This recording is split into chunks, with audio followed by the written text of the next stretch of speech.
Selamat pagi saudara-saudara yang terkasih dalam Tuhan Yesus Kristus. Kita berjumpa kembali dalam sapaan dan renungan pagi GKI Salatiga hari ini, Jumat 20 Oktober 2023. Bersama saya Pendeta Yifta Setiawan Kriskunadi. Sebelum membaca dan merenungkan firman Tuhan, mari kita berdoa. Bapa yang di surga, terima kasih untuk hari baru yang diberikan kepada kami. Pagi ini sebelum kami melakukan pekerjaan pelayanan dan berbagai aktivitas kami akan merenungkan sabda-Mu.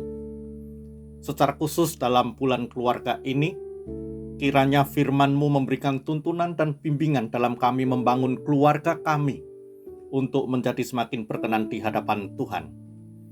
Mohon pimpinan Roh Kudus untuk setiap kami. Di dalam nama Tuhan Yesus Kristus, kami naikkan doa kami. Amin. Saudara-saudara, saya akan membacakan kitab Mazmur pasal 127 ayat 1a yang menjadi dasar untuk renungan pagi ini. Jikalau bukan Tuhan yang membangun rumah, sia-sialah usaha orang yang membangunnya. Demikian firman Tuhan. Adapun tema untuk renungan ini adalah membangun rumah bersama Tuhan. Pernah dalam percakapan dengan sepasang calon mempelai saat diminta membayangkan rumah seperti apa yang mereka idamkan, mereka menjawab ingin mempunyai rumah, tidak usah besar-besar tetapi bagus, memiliki taman indah dengan suara air yang bergemericik, punya halaman luas, dan sebagainya.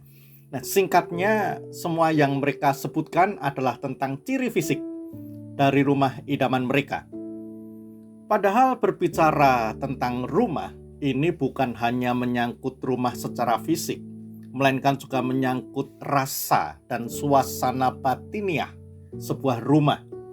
Bukan hanya house, bangunan fisiknya, tetapi juga home, rasa dan suasana rumah itu.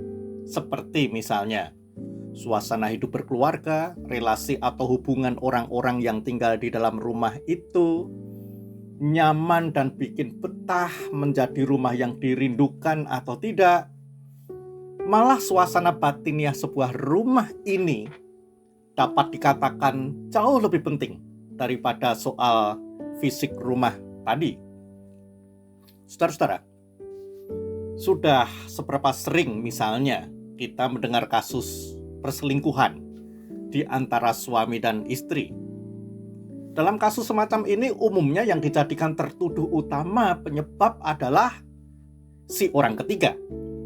Namun jangan-jangan apabila ditelusuri dengan lebih dalam lagi, siapa tahu penyebab utamanya adalah karena sang pasangan hidup tidak mendapatkan kebutuhan untuk diperhatikan, dihargai, atau disayangi oleh pasangannya. Ketika di antara suami istri ada rahasia-rahasiaan, jangan-jangan penyebabnya adalah karena tidak adanya kedekatan, tidak adanya kehangatan hubungan dan rasa saling percaya satu dengan yang lainnya.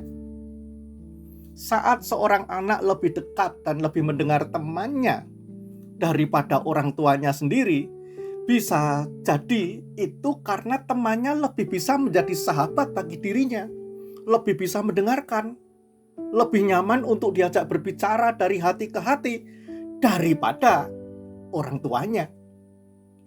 Kalau benar demikian, bukankah ini semua sebenarnya menyangkut rasa dan suasana batiniah sebuah rumah?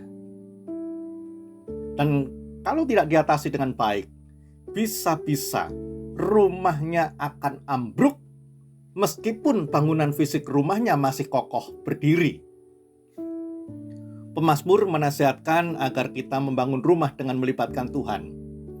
Tampak jelas dalam mazmurnya tadi, jikalau bukan Tuhan yang membangun rumah, sia-sialah usaha orang yang membangunnya.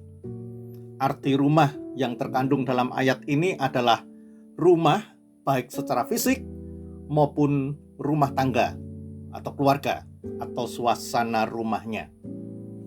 Mengapa melibatkan Tuhan? Sebab, dan saya yakin kita semua tahu, bahkan mungkin merasakan sendiri, bahwa kita ini memiliki keterbatasan, termasuk dalam membangun rumah tangga kita. Benar bukan? Misalnya, untuk menahan emosi, untuk mengalah, untuk memahami orang lain, dalam hal ini suami, istri, anak, orang tua kita. Kemudian untuk bersikap lembut, untuk tidak menjadi egois dan mengedepankan kepentingan diri kita sendiri dan sebagainya. Kita sering mengalami kesulitan, bukan? Apalagi kalau hati sudah sampai terluka, merasa disakiti, tidak mudah untuk bisa kembali pulih, memaafkan dan memulihkan kembali hubungan, bukan? Dan bukan tidak mungkin, akhirnya terjadi keretakan parah dalam hubungan antar anggota keluarga. Bahkan bukan hanya retak, melainkan pecah. Karena itu, kita membutuhkan Tuhan. Kita membutuhkan Tuhan untuk mengatasi keterbatasan kita itu.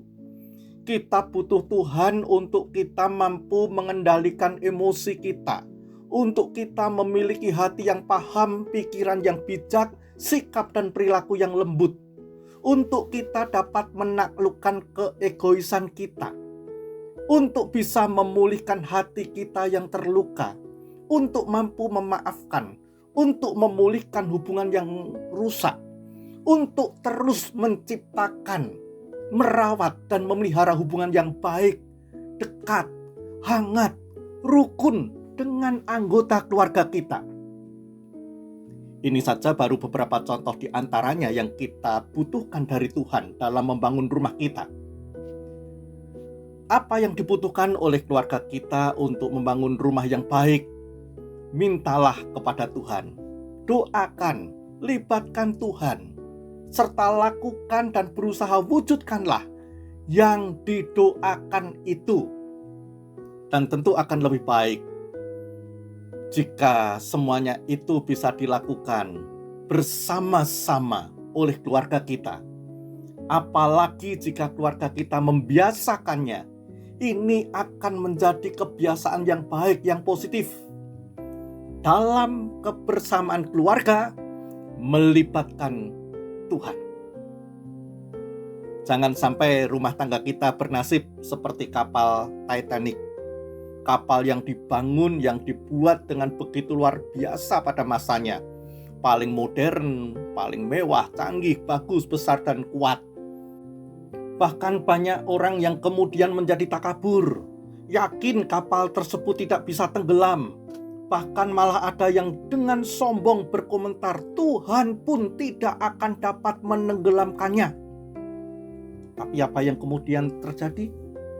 Dalam pelayaran pertamanya dari Southampton ke New York, musibah menimpanya. Sebuah gunung es merobek lambung kapal itu. Air masuk. Beberapa jam kemudian, tubuh kapal pecah menjadi dua bagian dan tenggelam di dasar samudra. Banyak korban. Tragis, bukan? Jadi, jangan merasa hebat dan merasa bisa membangun rumah tangga sendiri tanpa Tuhan. Ingat, jikalau bukan Tuhan yang membangun rumah, sia-sialah usaha orang yang membangunnya. Dan kiranya rumah kita terbangun menjadi sebuah rumah yang nyaman dan memiliki suasana yang selalu dirindukan oleh setiap anggota keluarga kita. Amin. Mari kita berdoa. Tuhan, tolong kami dalam membangun rumah kami, terutama di dalam kami membangun keluarga kami, suasana rumah yang nyaman, penuh kehangatan, relasi yang akrab dan rukun, sehingga rumah kami selalu menjadi rumah yang dirindukan. Kami menyadari keterbatasan kami dan tanpa Tuhan, kami tidak akan mampu mewujudkannya. Di dalam nama Tuhan Yesus Kristus, kami berdoa. Amin. Selamat pagi saudara-saudara, selamat membangun rumah kita bersama dengan Tuhan. Tuhan memberkati.